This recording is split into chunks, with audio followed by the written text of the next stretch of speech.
The title says it all. I've seen and experimented with a lot of builds this episode, and my favorite Warlock build for the episode has to be the slide build. And I figured, why not share the build that is carrying me in every single activity in the game right now? This build is so strong this season, it's honestly the most fun I've had in Destiny in ages. It can be brought into almost any level of content in the game, from seasonal activities to raids and dungeons, and even GM Nightfalls. It doesn't matter what level of content you're doing, even champions get absolutely destroyed by the build. So that's what today's video is going to be. I'll run through aspects, fragments, armor mods, exotics and weapons, as well as some of the alternatives where possible. I'll also leave the dim link in the description so you can check it out if you want to make your life a little easier. Really quickly, if you find the video useful and want to see more build ideas for Warlock or any of the other classes, leave a like and let me know in the comments what you want to see builds for. Thanks for all the support on the channel so far. If this isn't the first time you're visiting the channel, please consider subscribing because why not? I have really enjoyed a lot of things this episode, from the release of the dungeon to the Arc subclass buffs, but more than everything else, I'm loving the buffs to Lightning Surge. Thanks to things like Bolt Charge, Lightning Surge is able to take advantage of a lot of different changes this season, either directly or indirectly. And because of these buffs, I can do something like this. I have an effective 90+% damage resistance up almost all of the time, thanks to Amplified, Woven Mail, Facet of Protection, and Tier 100 Resilience. I think that's right. And I deal over 200% more melee damage with an instant full heal whenever I kill an enemy. What's not to love about it? With so much damage resistance, healing, and outgoing damage, you can even survive an unstoppable champion's melee attack like it was nothing, and then turn around and slap him across the face, sending him into the Shadow Realm. This build is so strong, I can do whatever kind of content I want, and there's nothing Bungie can do to stop me. Please don't nerf this, I haven't had this much fun in ages. So let's dive into the build, starting with the subclass setup. For aspects, I like Devour and of course, Lightning Surge. Lightning Surge is the whole build, so it's non-negotiable, but Devour can be changed if you really want. I prefer Devour in harder content because it gives you that massive healing when you play aggressively, and can keep you alive when you have absolutely no right doing so. Any of the other aspects are good, so pick the one that works for you. I just strongly recommend having on-demand healing from ability kills since we're going to be spamming our abilities anyway. For the fragments, I've changed up my fragments a lot in this build as I try to find a balance between benefits and results, and I've landed on the following 5. The first is Facet of Protection, which reads, while surrounded by combatants, you are more resistant to incoming damage, and while Transcendent, the effect is increased. According to the Destiny spreadsheet, Facet of Protection grants a 15% damage resistance without Transcendence, and it becomes a 32% buff when you're Transcendent. And since this build is about being aggro and up in the enemy's faces, this is basically a free damage resist for playing the build as intended. The second fragment is Facet of Dominance, which reads, your Void Grenades weaken targets, and your Arc Grenades jolt targets. With the grenade I've suggested, you don't get any benefit from this fragment. The only reason I run it is because when you are Transcendent, your grenade will apply Weaken and make it that much more useful in harder content. You could possibly swap this one for Facet of Courage if you wanted to, as chill clip weapons would benefit greatly from the auto reload on freeze, but that's a personal preference thing. The third fragment is Facet of Dawn. Powered melee hits against targets make you radiant, powered melee final blows make you and nearby allies radiant. This one speaks for itself, because you're rocking a melee build, having radiant for your weapon is an easy pick. It also gives your weapons anti-barrier capabilities, which will make the build last across different seasons as it's not strongly dependent on the artifact. The second last fragment I recommend is Facet of Balance. Rapidly defeating targets with light damage grants melee energy, rapidly defeating targets with darkness damage grants grenade energy. We really only care about the first one for this build, as I've picked this fragment because it feeds itself. Since the melee is great at getting multi-kills with light damage, you will generate melee energy from it, and according to the spreadsheet, it's about 10% of your melee for 3 multi-kills. This won't break the bank, but it's a nice cherry on top. The last fragment that I recommend is Facet of Purpose. Picking up an Orb of Power grants an elemental buff based on the damage type of your equipped super. This is critical for harder content, as this fragment is going to give us Woven Mail for rocking Needle Storm, which is a 45% damage resist if I'm remembering correctly, which will stack with protection and the damage resist from Amplified. With multiple sources of damage resist, not only will you be tankier, but when one of your resists falls off, you will still have some level of protection, making you more likely to survive. Now, I've already hinted at the super we're going to use, and if you're using your eyes, you can see it along with the grenade and the melee. The melee is obvious. We're using Arcane Needle for its 3 charges, which is a must-have, as this translates to 3 lightning surges since it doesn't consume all of your Arcane Needles at once. The class ability isn't a requirement. If you want to keep your momentum going, then I recommend Phoenix Dive as the best option, but either of the rifts can be used depending on your playstyle. For your grenade, I recommend picking something that gives you the Transcendence type that you're going to struggle to generate. Most people will not generate Dark Transcendence as fast as the light with this build, since the melee is light affinity, so I usually pick Cold Snap just for the extra assistance, but it's not necessary if you have the right set of weapons. The Healing Grenade is also a good option if you need that extra little bit of regeneration in your back pocket. For the super, you can realistically pick anything that you want, but I usually go with Needle Storm for 2 main reasons. First is that getting a full super's worth of damage generates a ton of Darkness Transcendence, and you can fill about 3/4 of your meter just from the super alone. The second reason is that you can get Woven Mail from Facet of Purpose on Orb pickup for the extra damage resistance, which stacks with all of the other damage resist options that you have to make you tank incredible amounts of damage. Now for the armor mods. I recommend, outside of stat mods, that you should rock as many hands-on mods as possible on your helmet. If you have an area denial GL with attrition orbs, then you don't need a siphon mod, and because you're using abilities, ammo finders won't work well. So just go all in on the super generation. For the arms, I recommend that you should rock as many heavy-handed mods as you can put on. If you want fastball or a reload mod for your GL, then go for it. On the chest, it's all about resist, so slot the mods that suit the activity. For boots, I like to run at least 1 stasis reloader in case I forget to reload my stasis weapon. That way whenever I pull it out, I can be certain that Chill Clip will be procced. I also like to run a health regen mod, since extra health thanks to attrition orbs in the middle of a fight can and has saved my life. Then rock whatever else you want in that 3rd mod slot. Scavenger mods, Absolution for more ability regen, pick whatever you think you need. The mods that I recommend for your class item are Special Finisher, so that you can make special ammo, since you'll be running a double special loadout, and also so that you can hold armor charges for surge swapping at DPS. I also recommend rocking Proximity Ward, because the nice, almost indestructible overshield can be used to help you survive whenever you finish things again and again. Now, for the exotic of choice, my recommendation is an exotic class item with Syntheseps, and I mean that. The class item that I've lived with this whole time is a Filaments and Syntheseps role, and I don't even use empowering rifts in the build, so I don't gain any benefit at all. It is just Syntheseps. Every piece of footage you've seen so far has been this role. Literally anything in the left column would be better than Filaments, but Syntheseps is what I wanted to showcase, since it's the only perk needed for this build. It should also be pretty easy to get a role with Syntheseps on it, since you can go to the ghost in the Pale Heart and attune to Syntheseps, and then you can go talk to Xur to get your hands on a class item. The role you get could not possibly be worse than the role I have, so anything will work. However, if some people don't want to rock an exotic class item, then my alternative would be Necrotic Grips. It will give your melees even better crowd control and will help you generate both transcendent types. It will fall off in higher content though, so just keep that in mind. I tried running Winter's Guile, but it didn't gain any charges from the Lightning Surge kills. I don't know if this has always been a thing or if it's been broken recently, but unfortunately this exotic does not work with Lightning Surge. It would have been absolutely busted in high-end content if it did. Moving on to the weapons, here's what I normally use from the top. I use a Chill Clip weapon. Since Transcendence energy isn't generated by the amount of damage done, it's actually generated by the number of damage ticks. Chill Clip's AoE actually generates Darkness Transcendence really quickly, which is one of the biggest hurdles in this build. Having an option to generate Darkness Transcendence outside of abilities is always going to be a good shout. My go-to weapon this season is actually Tinashe's from Iron Banner. It wasn't fun to get, but damn it's rewarding now that I actually have it. With Anti-Barrier Sidearm on the artifact, Tinashe can handle all 3 champion types this season, and when the artifact perk leaves, Radiant should still allow Tinashes to break anti-barrier shields in future seasons. In the energy slot, I'm rocking VS Velocity Baton for 2 reasons. The first is with Demolitionist, the gun fits nicely into the ability rotations of the build and makes the gameplay loop feel much more fluid. It will also help top off the light Transcendence meter quite nicely when spread out over an entire group of adds. The other reason is that it can roll with Attrition Orbs as well as Demolitionist, which generates orbs of power like crazy, and these orbs can trigger Woven Mail from Facet of Purpose to ability regeneration and healing from Armour Mods on your legs. If you don't have this roll on Velocity Baton, the most crucial part of of this role is Demolitionist, which you can get on Psycho Pump, which is really easy to obtain this episode. Just slot a grenade launcher focus on the Tome of One and do a handful of Court of Blade runs until you get a good roll on the grenade launcher. You basically have free reign to pick whatever you want in the heavy slot. For me, it usually depends on the content that I'm doing. If it's a GM, then I like to run the LMG from the Pale Heart because it's easy to obtain, craftable, and it can help me generate Darkness Transcendence energy if I want to avoid using my sidearm. Sometimes I will use an Eager Edge sword, sometimes I will use a rocket or a grenade launcher. It all depends on what you're doing. Now, the weapons I've suggested aren't locked in. You do have some alternatives if you don't have the role that I've suggested or prefer to use other weapons.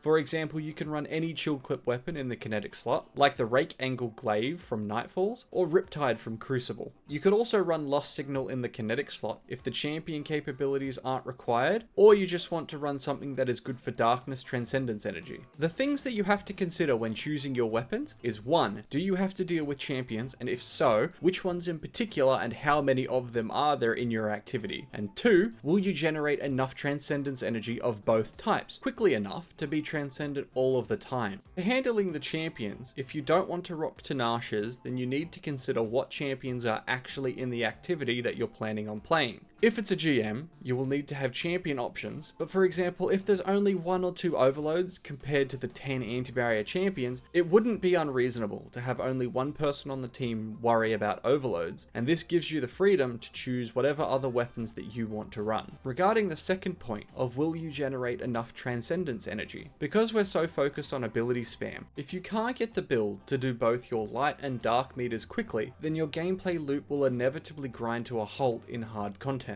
especially as you lose your momentum. Hence why I recommend an Area Denial GL or AoE affecting weapon perks, as these builds Transcendence energy the fastest. Now, with all of that out of the way, let me explain the gameplay loop. When you load into an activity, you're going to have 1 charge for each of your abilities to your name, and this isn't a whole lot to work with at first, especially in harder content, where momentum is important. However, if you're rocking an Area Denial GL with Demolitionist, my recommendation would be to shoot that at a group of enemies and then immediately grenade. Follow up by looking for the next group of enemies and shoot your GL at them. This process at the beginning will kickstart both of your Transcendence meters, especially the light meter, since this is supposed to be carried by your abilities, which you don't have at the beginning. Now swap to and use your Tinashes or any chill clip weapon to rapidly gain Darkness energy, and even if you have a limited number of adds to work with, you should have almost completely filled your Transcendence before the activity has even really begun. Now, when Transcendence is active, the gameplay loop is 2 melees, followed by a grenade launcher shot, then a grenade for Demolitionist, and repeat. Nice and easy. Even without tier 100 in discipline and strength, Transcendence lets you chain these abilities together so smoothly, it's almost like Heart of Inmost Light from the good old days. When you use your melee, you will have insane ad control, because the Lightning Surge has some insane range and damage, allowing you to clear out all of the rank and file ads and even all of the mages. After the 2 melees, use the Area Denial GL to apply additional damage to either the bulkiest target or spread it around to lock down more of the field. Following it up with your Transcendence Grenade, this will apply a weaken effect and pull other enemies together while also reloading your grenade launcher. By the time you finish throwing your grenade, you will have 2 melees for you to repeat the process again and again. That's the whole loop. When you come out of Transcendence, you will definitely have your super. Pop it on the biggest, chunkiest enemy that you can find, and your Darkness Transcendence meter will fill up in chunks, leaving you with very little work to be done before you get your next Transcendence. You should get about half to 3/4 of your Darkness meter filled just from the super. Now, I know I've raved about how good this build is, but I don't want to blindside you, so let me outline what I think are the drawbacks or cons to running this build. You're heavily dependent on your abilities and Transcendence to slay out. If you lose your momentum by dying as you pop Transcendence, or don't have any abilities to generate the Transcendence energy, it can be very jarring and difficult to recover your gameplay loop, especially in things like GMs where you need the damage resistant buffs to stay aggressive and keep the ads under control to avoid wiping. When it comes to things like dungeons and raids, where a big portion of your loadout for an encounter is tailored around DPS, then your only viable option for damage is going to be heavy unless you forego some of the weapon options you were using to build Transcendence energy in the first place, which isn't necessarily a concern, but can have an effect on the viability of the build in in some cases. For example, if you wanted to swap to Lord of Wolves for DPS, you'd lose the area denial GL and orb generating ability, which would make getting and keeping Woven Mail a bit harder, but then you just have to weigh up whether survivability is more important than DPS.